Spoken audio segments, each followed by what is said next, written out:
Knock knock. Who's there? Your nightmare. আপনি এখন আছেন ভয়েস অফ ড্যানিশ ইউটিউব চ্যানেলে। সাথে আমি আছি ড্যানিশ মুর্মু। এখানে ভূতের গল্প নয়, ভূতের সত্যি কাহিনীগুলো তুলে ধরা হয়।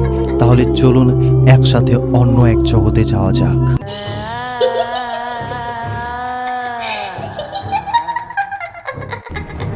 ওয়েলকাম বন্ধুগণ, ভূতের গল্পের অষ্টমতম পর্বে। আজকে যে ঘটনাটি আপনার সাথে শেয়ার করব সেটি সম্পূর্ণ একটি সত্য ঘটনা।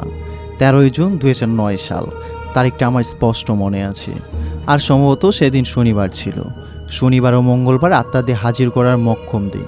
বিশেষ করে এই 2 দিন এরা স্বাধীনভাবে ঘুরে বেড়ায়, সুযোগ পেলেই লোকজনকে ভয় দেখায় কিংবা বড় কোনো অঘটন ঘটায়। ছোটবেলা থেকে আমার দিদার কড়া নিষেধ ছিল শনিবার মঙ্গলবারে যেন বেশি রাত করে বাড়ি না ফিরি। তাছাড়া আমার বাড়ির প্রায় পাশেই ছিল কবিরাজ মালু জেঠার বাড়ি।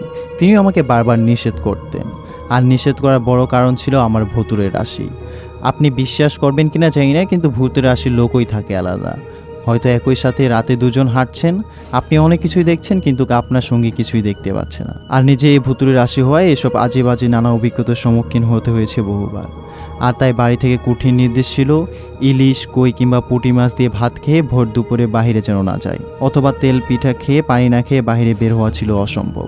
এত কড়াকড়ি পরেও কখনো কখনো মিস্টেক হয়ে যেত। তো যাই হোক, সেই 13 জুন শনিবার ছিল এমন একটা ভয়ঙ্কর রাত। ভয়ঙ্কর মানে শুধু ভয়ঙ্কর নয়, এ এক বিভীষিকাময় কালো রাত। ঠিক সেদিন থেকে 1 বছর আগে সুমনের মা সুমনের বাপের উপর অভিমান করে বিষ খেয়ে মরেছিল। সন্ধ্যার সময় বাড়ি থেকে বের হয়ে গিয়েছিল আর সারা রাত বাড়ি আসেন নাই। পরদিন নূরের পুকুরের পাশে এক জমিতে পড়েছিল মহিলার নীল হয়ে যাওয়া লাশ। আর সেদিন থেকে ঠিক 29 দিন পর প্রিয়াঙ্কার মা নাকি একবার সুমনের মাকে পুকুরের পাড় দিয়ে হেঁটে যেতে দেখেছিল। যাই হোক, সুমনের মা বিষ খেয়ে মারা যাবার 43 দিনের দিন সুমনের বাবা নতুন একটা বউ নিয়ে এলো। কিন্তু সেই নতুন বউ যে সংসারে শান্তির কাল হয়ে যাবে তা সুমনের বাবু ভাবতে পারেনি। প্রথম কয়েকদিন ভালোই চলল, তারপর শুরু হলো নতুন বউয়ের আসল চেহারার প্রদর্শন। ছোট্ট সুমনটা তখন কেবল 6-7 বছরের হবে, কিন্তু ওই ছোট্ট বাচ্চার ছেলেটার সাথে সৎমা নানাভাবে অত্যাচার করা শুরু করলো। সৎমায়ের আচরণে ক্ষুদ্র সুমন অভিমান করে বাড়ির বাইরে তাল গাছগুলোর নিচে গিয়ে বসে থাকতো। আর তেমন একদিন নাকি ভোর দুপুরবেলা সুমন তাল গাছে এসে বসেছিল। এমন সময় পশ্চিমের বাগানটার কাছ থেকে ওর আপন মাকে আসতে দেখলো। মাকে দেখে আনন্দে আটখান সুমন কিছু দূর দূরে গিয়ে মাকে জড়িয়ে ধরে সৎমার বাবার বিরুদ্ধে হাজার অভিযোগ একে একে তুলে ধরল। কিভাবে তার নতুন মা তার সাথে খারাপ ব্যবহার করে, কিভাবে তার বাবা আদর করে না, সেই সব কথাগুলো। ছোট্ট সুমনের কথাগুলো শুনে ওর হারিয়ে যাওয়া মা নাকি কেঁদে ফেললো। আর সুমনকে বলেছিল, যা বাপ, বাড়ি যা, আমি একটু পর আসতেছি। মহাখুশি সুমন দূরে বাড়িতে এসে সবাইকে ডেকে ডেকে মায়ের সাথে দেখা হওয়ার কথা বলল, কিন্তু কেউ ওর কথায় কর্ণপাত করলো না। আমার কাছে এসে জাপটে ধরে বলল, ও কাকা, আমি না মাকে দেখেছি। আমি ওকে কাছে বসিয়ে খুঁটে খুঁটে সব কিছু জিজ্ঞাসা করলাম, কি দেখেছে, কিভাবে দেখেছে, আর কি কি কথা হয়েছে সব কিছু। 7 বছরের ছোট্ট সুমনও গট গট করে সব কথা বলে গেল। আমি ওর সব কথা পুরোপুরি বিশ্বাস না করলে একেবারে উড়িয়ে দিলাম না। এমনকি ছোট্ট সুমনকেও কিছু বললাম না। থাক না, বেচারা মায়ের ফিরে আসার সান্ত্বনা নিয়ে, তাও যদি একটু ভালো থাকে। সেদিন সন্ধ্যা থেকে শুরু হয়েছিল উৎপাত। সুমনের নতুন মা যেখানে যায় সেখানেই ভয় দেখাতো। এমনকি একবার তো কাঁচা পায়খানার মধ্যে উপর করে পুঁতে ফেলতেও চেয়েছিল। ভাগ্যিস সেদিন হুজুরের বউ মানে বাড়ির পাশের মহিলাটা পায়খানার ভাঙার শব্দ শুনে এগিয়ে এসেছিল, তা না হলে তো সেই দিনেই সৎমায়ের কেল্লাফত হয়ে যেত। তারপর থেকে সৎমা একা একা টিউবওয়েলে পারেও যেত না। কিন্তু কদিন আর এইভাবে থাকা যায়? ভয়ে ভয়ে মহিলাটা বাপের বাড়ি চলে গেল কয়েকদিনের জন্য। আর সেই কয়েকদিন আর কিছুই দেখলো না। সুমনের সৎমা কবিরাজের কাছ থেকে তেল মাদুলি পানি পড়া প্রভৃতি নিয়ে কয়েকদিন পর আবার এই বাড়িতে ফিরে এলো।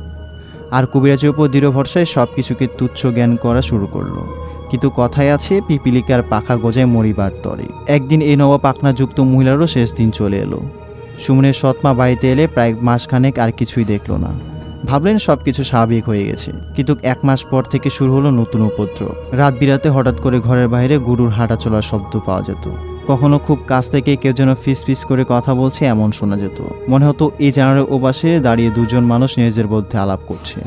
এমনকি সৎমা 2-1 দিন সে কথা শোনার চেষ্টা করলো না, তাও না, জানালার সাথে কান পেতে থাকলো, কিন্তু কিছু বুঝতে পারল না, বরং ফিস ফিস শব্দটা শোনা যেত শুধু। এভাবে চলতে চলতে একদিন ঝড় বাতাস ছাড়ায় সৎমায়ের গায়ের উপর আম গাছের ডাল ভেঙে পড়তে পড়তে বেঁচে গেল। তারপর একদিন দুপুরবেলায় হঠাৎ করে বাড়ির পাশে আম গাছটা কেউ একজন যেন ঝড়ে ঝড়ে ঝাঁকাতে শুরু করলো। সে কি এই ঝাঁকি না সেই ঝাঁকি, না দেখলে কেউ বিশ্বাস করবেন না। যাই হোক, এত কিছু 1 বছর ধরে চলতে থাকলো। একদিন বিকেলে সুমন এলো আমার কাছে, এসে বলল, ও কাকা কাকা, মা তো আর আসলো না। আমি ওকে কোনো উত্তর দিতে পারলাম না, শুধু বললাম, ধুর বেটা, এত ভাবতাছস কেন, মা আসবেনি। ভাতিজা সুমন যেন একটু আশা খুঁজে পেল, ওর চোখ মুখ চকচক করে উঠল। তারপর দৌড় দিয়ে বাড়িতে গেল। সুমন চলে যেতে আমার এক চিন্তা মাথায় এলো, আচ্ছা সুমনের মা কি চায়, কেন এমন করছে? আমি জানি এর উত্তর একমাত্র সুমনের মাই দিতে পারে। মাথার উপর দুষ্ট বুদ্ধি চলে এলো, প্ল্যান চেট করব বলে স্থির করলাম, কিন্তু কিভাবে? এর আগে একটা কথা বলে রাখি, আমি যখন এসএসসিতে পড়তাম তখন আমার এক বন্ধু সুজন কবিরাজি শিখত। ও আমাকে কয়েকটা কবিরাজের বইও দিয়েছিল, আর সে বইয়ে নিয়ম অনুযায়ী সে বয়সে কিছু আমলও করেছি। শ্মশান থেকে পয়সা, হাড় এসব সংগ্রহ করেছিলাম অনেক আগেই, কিন্তু তা ব্যবহার করার সাহস কখনো হয়ে ওঠেনি। আর আমার মা একদিন সেই সব কবিরাজি বই ডায়েরি খুঁজে পেয়ে নিষ্ঠুরভাবে পুড়িয়ে দিয়েছিল, আর তা পুড়িয়েছে আমার ভালোর জন্যই। সে পুরানো হাত থেকে দু একটা বই রক্ষা পায়। তেমনই একটা বই নিয়ে আমি আবার পড়া শুরু করলাম। খুব মনোযোগ সহকারে পড়ে পড়ে করণীয় কাজগুলো শিখে রাখলাম। প্ল্যান চেট করতে অন্তত আরও দুজনকে দরকার, যারা আমাকে শক্তি দিতে পারবে। অনেক ভেবেচিন্তে আমার বাল্যবন্ধু শফিকুল আর জাকিরকে সবকিছু খুলে বললাম। ওরা রাজি হয়ে গেল। তারপর কিছু আনুষঙ্গিক প্রয়োজনীয় জিনিস যেমন সোয়াশের আতপ চাল, আগরবাতি, শ্মশানের পৌনে 2 টাকা, মরা মানুষের বিছানার চাদরের টুকরা, সুমনের মায়ের কাপড়ের টুকরা ইত্যাদি খুব গোপনে সংগ্রহ করলাম। তারপর এলো কাঙ্ক্ষিত রাত, 13ই জুন 2009 সাল। দিনটি শনিবার, ঘুটঘুটে কালো অন্ধকারে এক রাত। আমরা কজন রাত 12টা নাগাদ জাকিরের ঘরে বসলাম। জাকিরের বাড়িতে সেদিন কেউ ছিল না। সবাই পুত পবিত্র হয়ে মাড়িতে প্ল্যানচেট ছক আঁকলাম। তারপর বইয়ের নির্দেশনা অনুযায়ী যা যা করতে হবে সবই করলাম। রাত 1টা নাগাদ 3 জন মুখোমুখি বসে আছি। আমি প্ল্যানচেটের জন্য কালী ষষ্ঠী মন্ত্র জপ করলাম, তারপর আত্মমাং মন্ত্র জপ করতে করতে নাকের তীব্র ঝাঁঝালো এক গন্ধ পেলাম। তারপর সারা ঘর যেন কাঁপতে থাকলো। আমি আগেই ওদের বলেছিলাম যেন কেউ ভয় না পায়, ভয় পেলে নির্ঘাত মৃত্যু। কিন্তু তারপর আমারও ভয় ভয় লাগতে শুরু করতেই নিজের দুর্বলতা টের পেলাম। সঙ্গে সঙ্গে জাকিরের হাত জড়ে করে ধরলাম, আমার অন্য হাত শ্মশানের হাতটার উপর। আমি জানি যতক্ষণ আমি দুর্বল না হব ততক্ষণ আমার কিছুই হবে না। একটা জ্বরে শ্বাস নিয়ে চোখ খুললাম। একটা ছায়ামূর্তি দাঁড়িয়ে আছে আমাদের থেকে একটু তফাতে। আমি বললাম, কে?